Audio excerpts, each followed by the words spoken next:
Nafisatul Badiah. Di sini saya akan menjelaskan materi kelima etika Islam, yaitu tentang etika diskusi dan musyawarah. Pernah gak kalian ada di situasi seperti ini?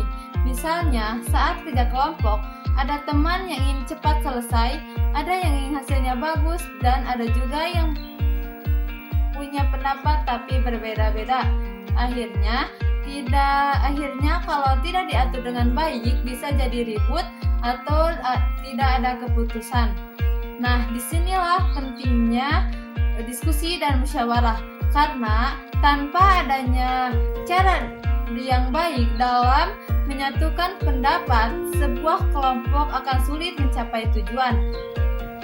Kalau dianalogikan, diskusi dan musyawarah itu seperti main sepak bola. Walaupun setiap pemain punya kemampuan dan gaya bermain yang berbeda, mereka tetap harus bekerja sama, mengikuti strategi, dan mendengarkan pelatih agar bisa mencetak gol dan memenangkan pertandingannya. Begitu juga dalam kehidupan, kita tidak bisa hanya mengendalikan satu pendapat saja. Kita perlu saling mendengar, menghargai, dan menyatukan pendapat agar mendapatkan keputusan terbaik. Nah, pada kesempatan kali ini saya akan membahas tentang etika diskusi dan musyawarah. Nah, yang pertama ada pengertian diskusi.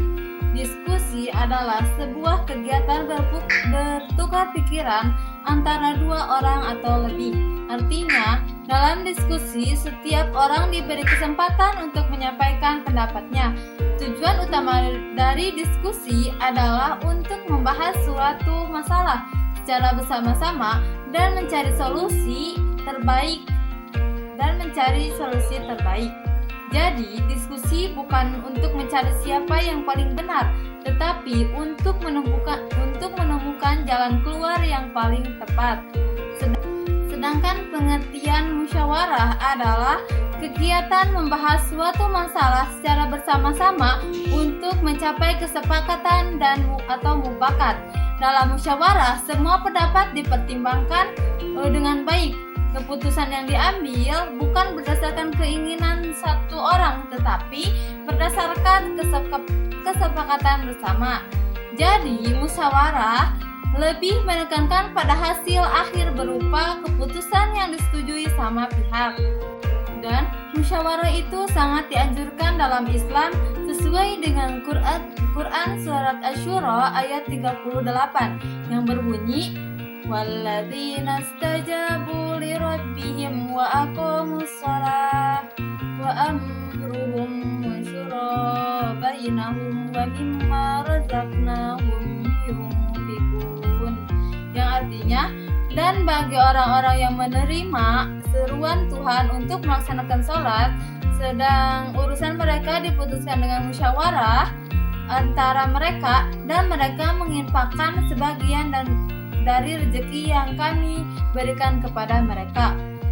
Nah, ayat ini menjelaskan bahwa urusan orang beriman diputuskan dengan musyawarah. Adapun tujuan diskusi dan musyawarah adalah untuk mencari solusi terbaik. Artinya, dengan banyak pendapat kita bisa menemukan pilihan yang paling tepat. Yang kedua yaitu untuk menghasilkan keputusan yang adil. Karena keputusan diambil bersama, maka tidak merugikan pihak tertentu. Yang ketiga adalah menghargai pendapat orang lain. Dengan diskusi, kita belajar bahwa setiap orang punya pandangan yang berbeda. Yang terakhir, yaitu yang keempat, adalah menjaga persatuan. Dengan musyawarah, perbedaan tidak menimbulkan konflik, tetapi justru mempererat hubungan. Nah, yang selanjutnya ada etika diskusi.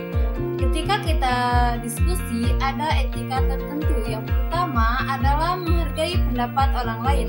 Artinya, kita tidak boleh menertawakan atau meremehkan pendapat teman.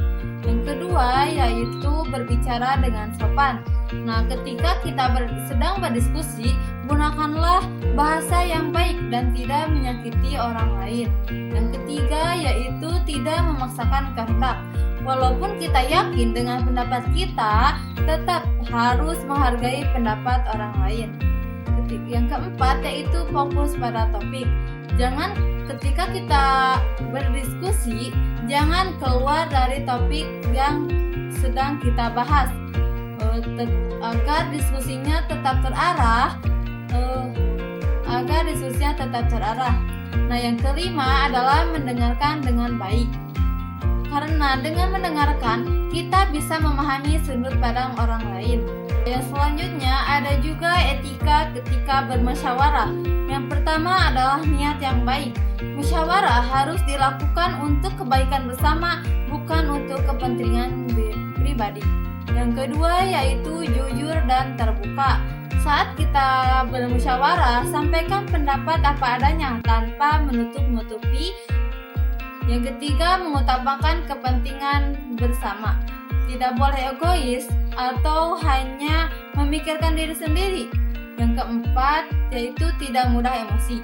Nah, jika ada perbedaan pendapat, harus tetap tenang dan sabar. Yang kelima, yaitu menerima hasil musyawarah. Walaupun hasilnya tidak sesuai keinginan kita, tetap harus menerima dengan lapang dada. Adapun contoh penerapan diskusi dan musyawarah dalam kehidupan sehari-hari. Dalam diskusi dan musyawarah itu sering kita lakukan. Contohnya di sekolah, saat diskusi kelompok untuk mengerjakan tugas. Kalau di organisasi seperti OSIS, saat rapat menentukan kegiatan.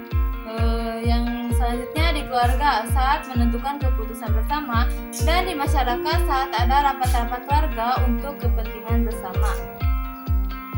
Jadi kesimpulannya, etika dalam diskusi dan musyawarah sangat penting.